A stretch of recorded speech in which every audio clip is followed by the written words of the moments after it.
नमस्कार दोस्तों, स्वागत है आपका हमारे YouTube चैनल सनातन संसार पर। दोस्तों, वट सावित्री व्रत वाले दिन 3 चीजें भूलकर भी ना खाएं, व्रत टूट जाता है। हर सुहागिन महिला अपने सुहाग की रक्षा के लिए ईश्वर से कामना करती है।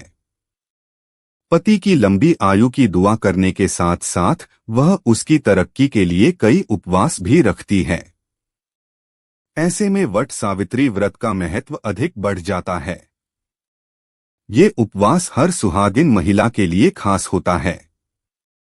वट सावित्री व्रत के दिन सुहागिनें पूरे विधि विधान से पूजा करती है। इस दौरान कुछ महिलाएं निर्जला उपवास भी रखती है। इस दिन वट वृक्ष की पूजा का खास महत्व है। माना जाता है कि इस वृक्ष की पूजा के बिना व्रत पूरा नहीं होता है। धार्मिक मान्यताओं के अनुसार इसमें ब्रह्मा, विष्णु और महेश तीनों देवों का वास होता है। इसलिए व्रत रखने वाली महिलाओं को तीनों देवताओं का आशीर्वाद प्राप्त होता है। यह उपवास ज्येष्ठ माह के कृष्ण पक्ष की अमावस्या तिथि को रखा जाता है। इस साल वट सावित्री व्रत 6 जून गुरुवार के दिन रखा जा रहा है। इसे वट पूर्णिमा के नाम से भी जाना जाता है। इस दौरान सत्यवान और सावित्री की कथा सुने बिना ये व्रत अधूरा माना जाता है। इसी कड़ी में आइए वट सावित्री व्रत की संपूर्ण कथा के बारे में जान लेते हैं। वट सावित्री व्रत कथा। पौराणिक मान्यता है कि वट सावित्री व्रत करने से पति की आयु लंबी होती है और परिवार में भी सुख समृद्धि बनी रहती है। यही नहीं, अखंड सौभाग्यवती भव का भी आशीर्वाद प्राप्त होता है। ऐसा इसलिए होता है क्योंकि इस दिन से जुड़ी पौराणिक कथा प्रचलित है। ऐसा माना जाता है कि मद्र देश में अश्वपति नाम के धर्मात्मा राजा का राज था और उनकी कोई भी संतान नहीं थी। राजा ने संतान प्राप्ति के लिए यज्ञ करवाया, जिसके शुभ परिणाम के बाद उनके घर एक कन्या का जन्म हुआ। इस कन्या का नाम सावित्री रखा गया। समय के साथ साथ जब सावित्री बड़ी और विवाह योग्य हुई तो उन्होंने द्युमत्सेन के पुत्र सत्यवान को अपने पति रूप में वरण किया। बता दें, सत्यवान के पिता भी राजा ही थे, लेकिन उनका राजपाट छिन गया था, जिसके चलते वह दरिद्रता में जीवन व्यतीत कर रहे थे। सत्यवान के माता पिता की भी आंखों की रोशनी चली गई थी और वह जंगल से लकड़ी काटकर उसे बेचकर अपना गुजारा कर रहे थे। वहीं जब सावित्री और सत्यवान के विवाह की बात चली तब नारद मुनि ने सावित्री के पिता राजा अश्वपति को बताया कि सत्यवान अल्पायु हैं और विवाह के 1 वर्ष पश्चात ही उनकी मृत्यु हो जाएगी। नारद मुनि की बात सुनकर सावित्री के पिता ने उन्हें समझाने का बहुत प्रयास, लेकिन वह नहीं मानी। अंत में सावित्री का सत्यवान से विवाह हो गया। शादी के बाद सावित्री अपने सास-ससुर और पति की सेवा में लग गई।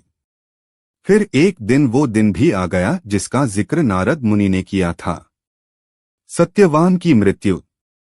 उसी दिन सावित्री भी सत्यवान के साथ वन को गई। वन में सत्यवान लकड़ी काटने के लिए जैसे ही पेड़ पर चढ़ने लगा कि उसके सिर में असहनीय पीड़ा होने लगी। कुछ वह सावित्री की गोद में सिर रखकर लेट गया। कुछ ही समय में उनके समक्ष अनेक दूतों के साथ स्वयं यमराज खड़े हुए थे। यमराज सत्यवान की आत्मा को लेकर दक्षिण दिशा की ओर चलने लगे। पतिव्रता सावित्री भी उनके पीछे चलने लगी। आगे जाकर यमराज ने सावित्री से कहा, हे पतिव्रता नारी, जहां तक मनुष्य साथ दे सकता है तुमने अपने पति का साथ दे दिया, अब तुम लौट जाओ। इस पर सावित्री ने कहा, जहां तक मेरे पति जाएंगे वहां तक मुझे जाना चाहिए। यही सनातन सत्य है। यमराज सावित्री की वाणी सुनकर प्रसन्न हुए और उनसे 3 वर मांगने को कहा। यमराज की बात का उत्तर देते हुए सावित्री ने कहा, मेरे सास-ससुर अंधे हैं, उन्हें नेत्र ज्योति दें। यमराज ने तथास्तु कहकर उसे लौट जाने को कहा और आगे बढ़ने लगे, किंतु सावित्री यम के पीछे ही चलती रही। यमराज ने प्रसन्न होकर पुनः वर मांगने को कहा। सावित्री ने वर मांगा, मेरे ससुर का खोया हुआ राज्य उन्हें वापस मिल जाए। इसके बाद सावित्री ने यमदेव से वर मांगा, मैं सत्यवान के 100 पुत्रों की मां बनना चाहती हूँ।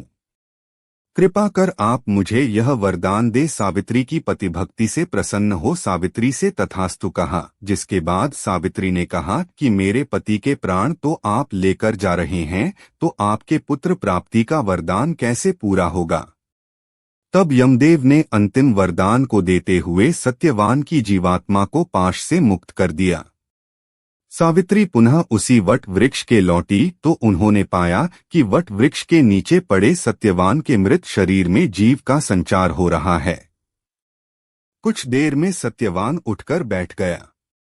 उधर सत्यवान के माता पिता की आंखें भी ठीक हो गईं और उनका खोया हुआ राज्य भी वापस मिल गया।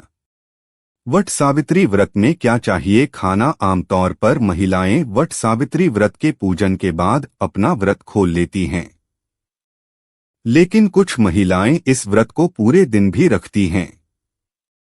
मान्यताओं के अनुसार वट सावित्री व्रत के पूजन में जिन भी चीजों को प्रसाद के रूप में चढ़ाया जाता है, पूजन के उपरांत उन्हीं चीजों को महिलाएं परिवार वालों को प्रसाद देने के बाद खाती हैं। बता दें कि वट सावित्री व्रत के पूजन में आम, चना, पूरी, खरबूजा, पुआ आदि सभी चीजों या पकवानों से वट वृक्ष की पूजा आराधना की जाती है। व्रत समाप्ति के बाद इन्हीं चीजों को प्रसाद के रूप में ग्रहण किया जाता है। तो दोस्तों, अगर यह वीडियो पसंद आई हो तो कृपया चैनल को सब्सक्राइब करना ना भूलें।